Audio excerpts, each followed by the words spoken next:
Terima kasih kepada Kiai Haji Jamal yang telah memberikan sedikit paparan terkait dengan eh, keorganisasian, mengenal sedikit tentang masalah ke-NU-an, masalah Nahdlatul Ulama yang saya pikir dengan waktu yang sempit tersebut belum bisa memberi kepuasan terkait dengan masalah-masalah yang berkembang sejak dari awal NU tumbuh sampai sekarang perjalanannya seperti apa. Dan selanjutnya kita akan sedikit mendengarkan paparan. Kebetulan beliau jauh nih dari Madura. Madura ya?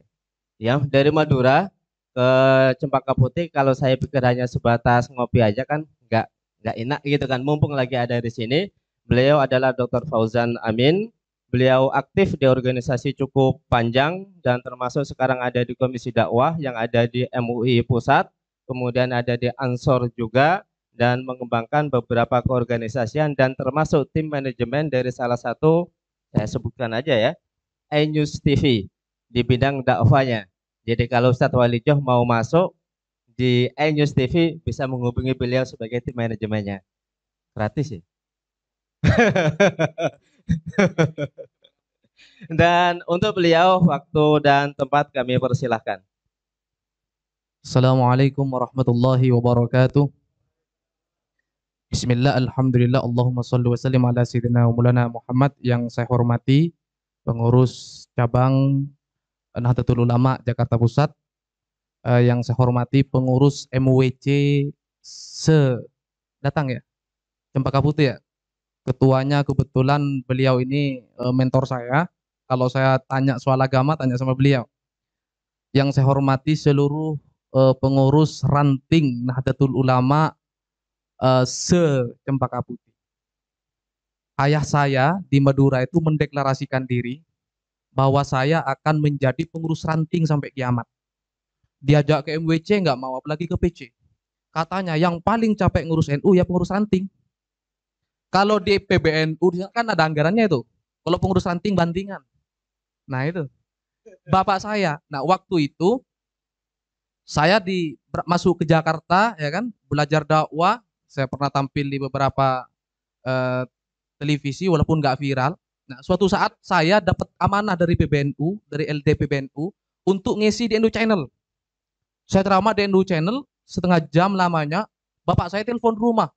C, baru 2 hari jadi warga DKI sudah berani nyeramahin pengurus ranting. Sejak itu saya ganti baju panser, Pak. Saya baru sadar, waduh, saya sudah sulh. Bapak saya mengajarkan kepada saya bahwa tradisi NU itu ya satu mendahulukan keilmuan, yang kedua mendahulukan yang sepuh. Jadi walaupun kita belajar sok menjulang tinggi ya, magister saya di Unusia Jakarta, Universitas Nahdlatul Ulama, dan saya dapat beasiswa Rekom PWNU Jawa Timur, tapi saya kalau pulang ke rumah ya tetap cium tangan. Saya nyampe di rumah jadi warga ranting. Walaupun di sini berani berkuar-kuar kalau nggak ketemu kiai. Kalau udah ketemu kiai udah. Makanya saya punya cita-cita di Jakarta, saya akan berdakwah di tempat yang belum ada kiainya, yang belum ada senior-senior NU. Selama di sana masih ada orang ber-PC NU, saya songkem udah nggak berani ngomong udah. Nah, maka dari itu selama di Jakarta saya memang bergerak berdakwah Nahdlatul Ulama walaupun tidak atas nama NU karena saya kurang pede. Usia masih terlalu muda, klaim sebagai pengurus NU malu. Akhirnya saya bikin forum-forum yang saya masuk ke masjid-masjid, lembaga dan BUMN, saya masuk itu. Saya koordinir takbirnya. Bahkan saya beberapa kali saya diturunkan member, Pak, gara-gara kelihatan NU. Dari saking kerasnya pertarungan di Jakarta itu. Makanya baru hari ini saya mulai pede pakai baju banser. Dulu masih ya pura-pura baju putih. Jenggot saya kan memang subur. Kalau mereka kan cuma 3 jenggotnya, tapi ngaku sudah paling beragama kan. Kalau saya subur, walaupun saya tidak ngaku-ngaku paling beragama. Gitu. Makanya di beberapa tempat yang saya lihat belum ada senior NU ya kita masuk, termasuk di televisi. Nah, mulai hari ini sudah mulai ada Gus Miftah, sudah ada Kimes Buhul Munir di Kompas TV. Sudah mulai banyak senior NU, makanya saya mulai lagi kembali menjadi warga ranting, datang ke sini. Gitu. Makanya saya sebagai anak muda tidak mau memberikan nasihat, cerita aja ya buat senior-senior para kiai di sini ini, bahwa memang bertarung di Jakarta beda dengan orang Madura, Pak. Kalau orang Madura ngaku bukan NU seolah-olah sudah non muslim. Kalau di Madura, seakan-akan agamanya orang Madura sudah NU. Gitu. Dicari dari ujung barat sampai ujung timur pasti NU kalau orang Madura. Berbeda dengan di Jakarta. Nah, maka dari itu kita ini terutama para santri, ya, terutama para santri, kata Mbah Hashim itu siapa yang ngurus NU, maka saya akui sebagai santriku, walaupun gak pernah nyampe ke Tebu Ireng. Kita yang ngurus NU ini sebenarnya sedang menjadi santri. Santrinya Mbah Hashim, dan insya Allah kita akan menjadi rombongan beliau nanti. Di dunia sampai akhirat. Amin. Ya Rabbal Alamin. Nah, waktu yang sempit ini saya ingin bercerita pengalaman saya tentang ciri-ciri orang NU. Karena di Jakarta ini semua orang ngeklaim Ahlus Sunnah wal Jamaah. Nah, oke, kita hitung-hitungan statistik sekarang. Gini,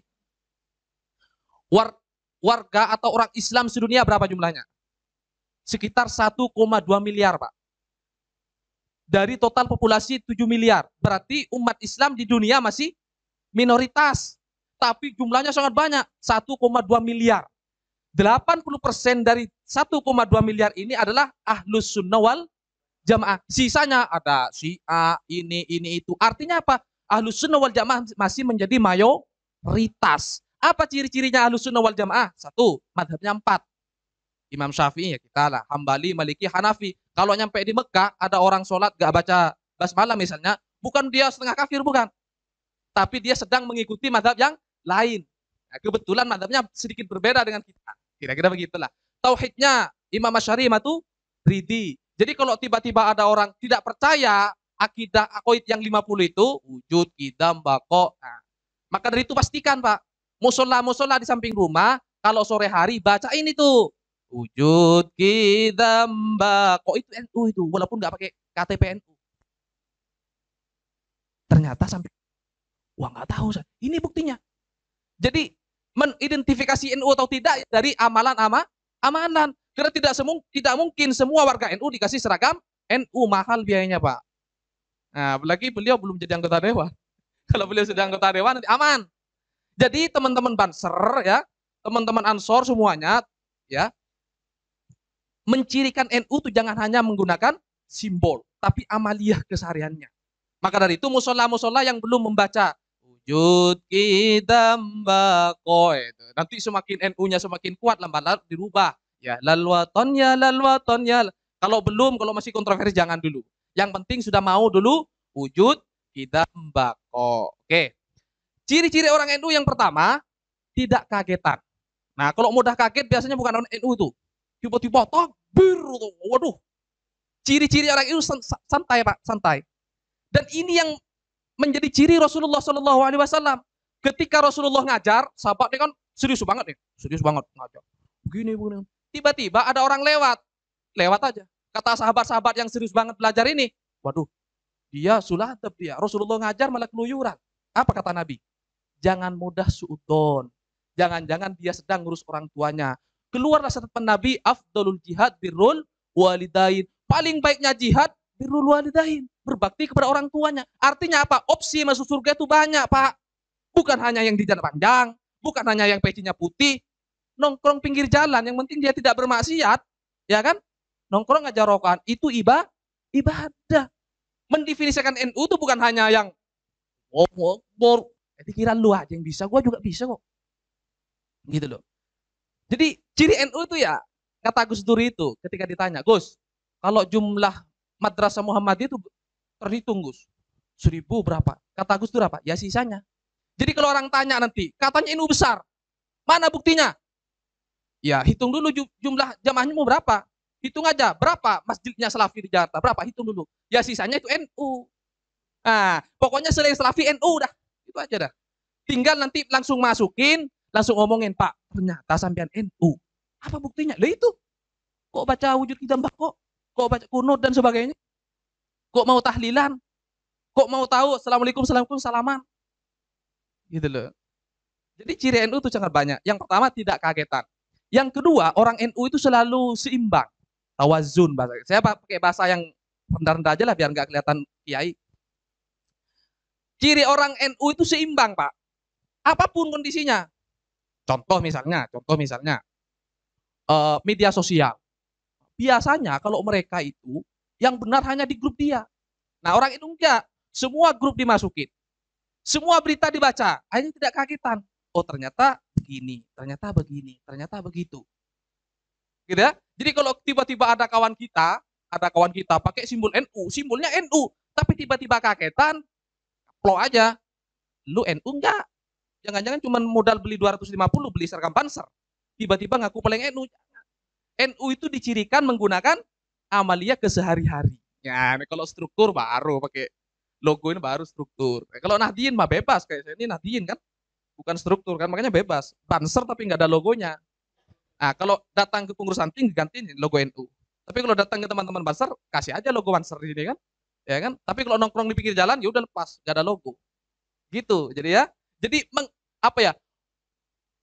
NU itu ya ngopi aja, santai aja, nggak kagetan, nggak mudah menjustifikasi orang salah, ya kan? Kalau tiba-tiba ada teman-teman kita, oh itu salah itu benar, oh, itu mulai oleng itu udah, mulai terdoktrin itu udah. Nah, jadi orang NU itu ya selu-selu aja. Nah, selain mereka ya warga kita, artinya apa? Warga kita masih mayoritas tidak oleh Kiai tadi bahwa jumlah kita itu masih 120 juta. Bagaimana cara mencirikan? Ya, apa yang saya sampaikan tadi. Kemudian orang NU itu ya pola pikirnya itu ya selain seimbang adil. Adil. Tidak mudah memvonis orang lain itu sesat. Tidak memvonis, tidak mudah menyalahkan orang lain, adil. Ditarik dulu masalahnya, ya duduk bareng, ngopi bareng, ya kan? Ada orang mabuk nggak langsung bilang kafir, kafir, ini si bid'ah, ini bukan. Coba tanyakan dulu, siapa tahu dia suka mabuk gara-gara salah pergaulan. Mereka-mereka yang nakal-nakal pinggir itu warga NU, tugas kita itu. Jangan sampai diambil mereka, ya kan? Awalnya dia nggak pernah bisa ngaji, ya kan? Suka mabuk, ya kan? Suka glamor, nyanyi-nyanyi di tempat karaoke, tiba-tiba jadi ustad dan sudah berani mengkritik Said Akil, sudah berani mengkritik Kiai NU. Itu berarti mereka warga Nahdliyin di luar sana yang kesusupan paham mereka di sebelah. Nah itu tugas kita itu. Makanya pejuang-pejuang kelompok sebelah itu ya mohon maaf dia nggak pernah di pesantren tiba-tiba merasa paling ustad hanya bekal subhanallah tabarakallah aneh antum ustad udah itu aja udah kelihatan paling ustad gitu loh padahal disuruh ngaji nggak berani saya berani ngaji saya juara MTQ nih saya berani di sini saya katakan ke semua orang saya juara MTQ saya disuruh apa saya bisa tapi saya Banser saya katakan seperti itu tapi tidak semua Banser harus seperti itu enggak Banser yang jadi penjual kopi tetap jadi penjual kopi. Banser yang kerja kuli bangunan tetap ada jadi kuli bangunan. Kenapa? Rasulullah sendiri itu ya memaksimalkan semua potensi yang dimiliki oleh sahabat. Tidak semua sahabat menjadi intelektual, tidak semua sahabat menjadi ya gawat lah, jenderal perang enggak. Semua sahabat yang nongkrong pinggiran jalan itu ya mereka juga sahabat dan dihargai Rasulullah sallallahu alaihi wasallam. للفقراء الذين أحصروا في سبيل الله لا يستطيعون ضربا في الأرض يحسبهم الجاهل أغنياء من التعفف تعرفهم بسيماهم لا يسألون الناس إلحافا وما تنفقوا من خير فإن الله به عليم. Surat berapa ayat berapa cari sendiri pasti ada di Quran dan saya hafal itu NU mereka itu menghafal Pak trik mereka itu ayat ini itu aja yang dihafal kalau kita enggak dari surah Fatihah sampai An-Nas insya Allah hafal itu ciri NU gak usah nonjolin dia gawat gitu loh dalam surah ini pojok kanan emang cuma lu yang tahu kita juga tahu dong cuman santai aja gitu loh santai aja jadi sahabat Nabi dulu yang suka nyano itu yang namanya Ashabus Sufa itu mereka juga dianggap sebagai ahlul jannah oleh Rasulullah artinya apa warga NU yang keluyuran di mana-mana itu ya yang mungkin sholat maghribnya telat mungkin masih ada jangan kita datengin Pak sampeannya warga NU kok tahu ya ini buktinya ya kan kamu mau diajak saya ke musola itu orang NU jadi mendefinisikan warga NU itu jangan fit dan penampilan sekilas ya jadi warga NU itu ya sangat futuristik lah beragam makanya kekayaan hazanah warga NU itu harus dipelihara jangan semuanya jadi politisi nanti nggak ada yang milih jangan semua jadi ustadz nanti nggak ada yang ngundang jangan semua jadi pedagang nanti nggak ada yang beli kira-kira begitulah artinya apa semua potensi yang dimiliki oleh para guru semuanya ini ya satu sama lain saling melengkapi ya sekali-kali lah kalau punya hajatan di rumah undang saya gratis tapi saya pakai baju Banser loh nanti undangannya kabur Undang saya Kori, undang saya di rumahnya gratis, gratis. Dengan catatan saya akan pakai baju Banser. Biar kelihatan warga NU juga pinter ngaji. Gitu loh. Oke? Nah, yang terakhir, yang terakhir. Yang terakhir. 10 menit ya. Yang terakhir. Warga NU itu selain tidak kagetan, warga NU itu juga wasatiyah dalam berpikir, ya. Warga NU itu juga mengedepankan akhlakul karimah. Nah, biasanya orang NU alim-alim, Pak. Tapi dia biasanya monggo, monggo, monggo. Tapi kalau di Jakarta monggo, monggo terus diserobot lain sebelah. Dulu saya kerja di salah satu kementerian. Saya kan ya alumni pesantren lah, 13 tahun di pondok pesantren. Menghafal beberapa materi lah. Uh, Duduk aja. Saya diceramain berjam-jam. Diceramain. Seakan-akan dia orang paling Islam. Nah, tapi apa yang terjadi? Baca Quran sendiri belepotan, Pak. Ya terpaksa saya maju. Terpaksa saya maju bahwa saya ini lebih pintar dari kamu. Itu artinya sombong kepada menyombongkan diri kepada orang yang sombong itu diperbolehkan dengan catatan ingin memperbaiki mereka. Tapi pergerakan yang kencang ini, terutama teman-teman Ansor Banser yang ada di Jakarta ini tetap harus mengedepankan akhlakul karimah. Kita boleh teriak NU, kita paling NU. Ada kiai, monggo. Gitu. Ini mungkin sekilas bukan materi ya, pengalaman saya sebagai warga Nahdien yang belum memiliki simbol. Saya ini nggak ada simbol belum jadi apa-apa di NU. Mudah-mudahan memberikan inspirasi kepada kita semua dan kita niatkan menjadi warga NU itu gini. Ada statement Bahasim, lupa saya satu.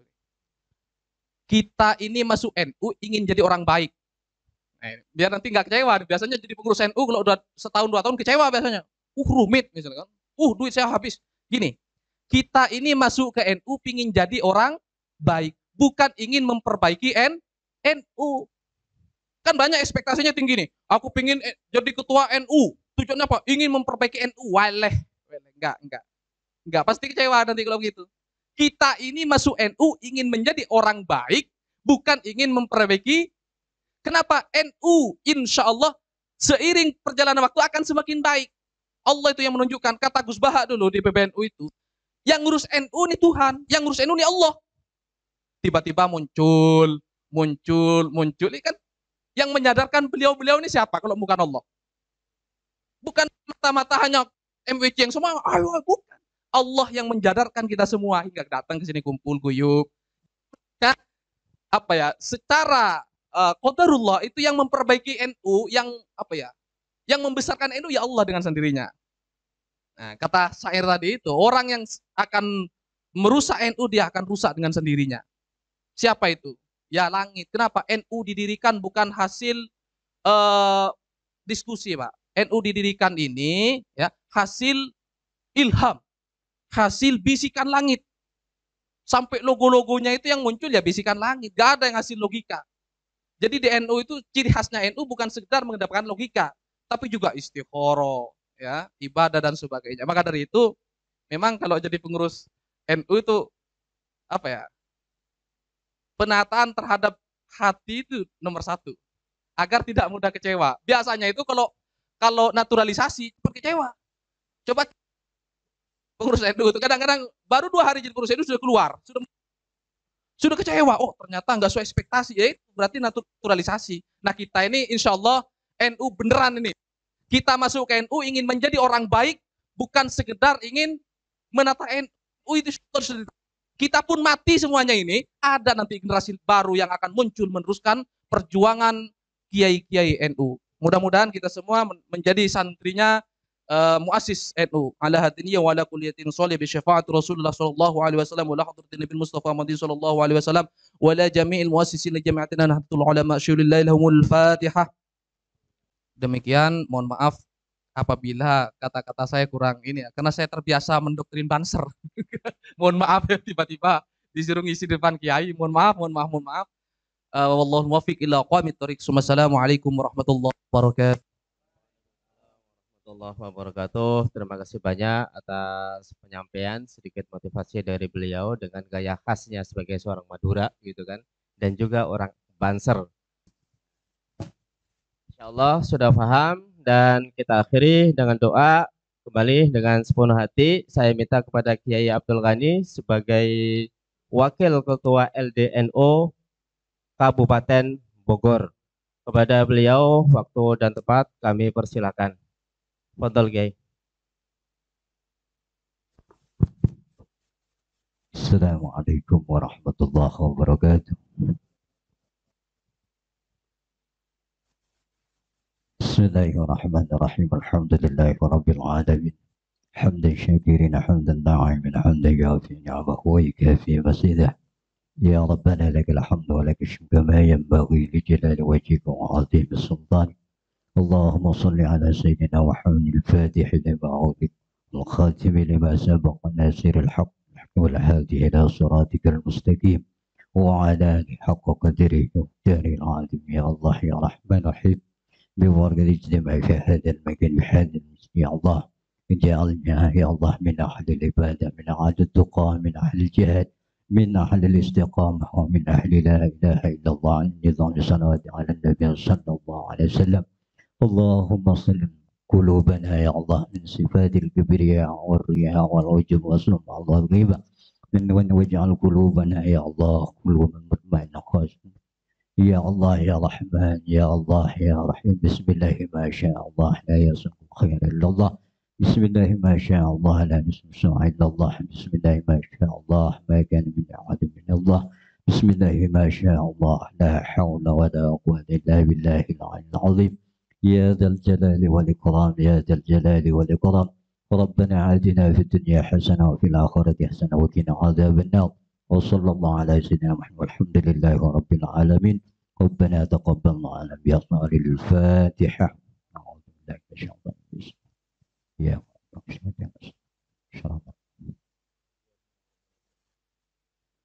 السلام عليكم ورحمة الله وبركاته.